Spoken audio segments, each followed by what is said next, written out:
আপনি যদি বুঝেন তবুও আখিরাত হবে, আপনি যদি না বুঝেন তবুও আখিরাত। ভুলে গেলেও আখিরাত হবে, স্মরণে থাকলেও আখিরাত হবে।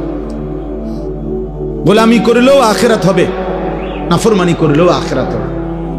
সেজদা দিতে দিতে কেউ আব্দুল কাদের জিলানী হলেও মরে যাবে, নাফরমানি করতে করতে কেউ ফেরাউন নমরুদ হলেও মরেই যাবে। ওয়াজাআত সাকরাতুল মাউত বিল হক যালিকা মা কুনতা মিনহু তাহিদ। আল্লাহ বলে, বান্দা সত্য সত্যই একদিন, যেদিকে যাও না কেন বান্দা, যত পলায়ন করো না কেন, যতবারই ভেগে যাও না কেন, একদিন সত্য সত্য মৃত্যুর যন্ত্রণা আসবে।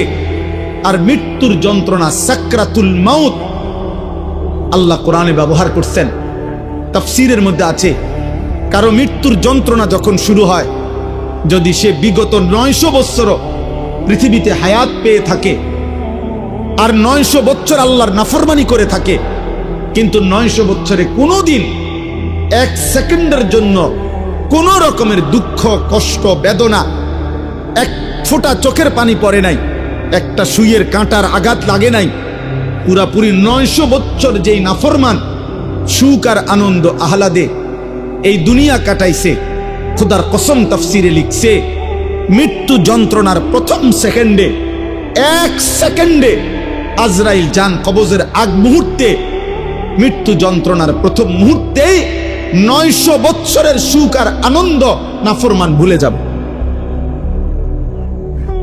ভুলে যাবে, ভুলে যাবে। পরবর্তী সেকেন্ড যদি তাকে জিজ্ঞেস করা হয়, হে আল্লাহর বান্দা, বিগত দুনিয়াটা তো তুমি খুব আরাম এবং আয়েশে কাটাইছিলা, খোদার কসম তখন ওই নাফরমান বলবে, মাওলা সুখ কি জিনিস আমি তার জীবনে কোনোদিন দেখি নাই, অথচ সে সুখেই ছিল। হাদিসের মধ্যে আছে, আল্লাহর নবী সাল্লাল্লাহু আলাইহি সাল্লাম বলছেন, হাসরের ময়দানে প্রত্যেক নাফরমানকে, পাপীদেরকে, দুনিয়া যারা আনন্দ উল্লাস আর ফুর্তি আর হারাম মজা নিয়া ভোগ করছে, আল্লাহ তাআলা ফেরেশতাদেরকে বলবে, পরে জাহান্নামের বাহির দিয়া একটা বার ঘুরাইয়া জাহান্নামের দরজা বরাবর 1 মিনিট বা 10টা সেকেন্ড দরজার বরাবর দাঁড় করাইয়া এরপরে আমার কাছে নিয়ে আসো। বিশুদ্ধ হাদিস।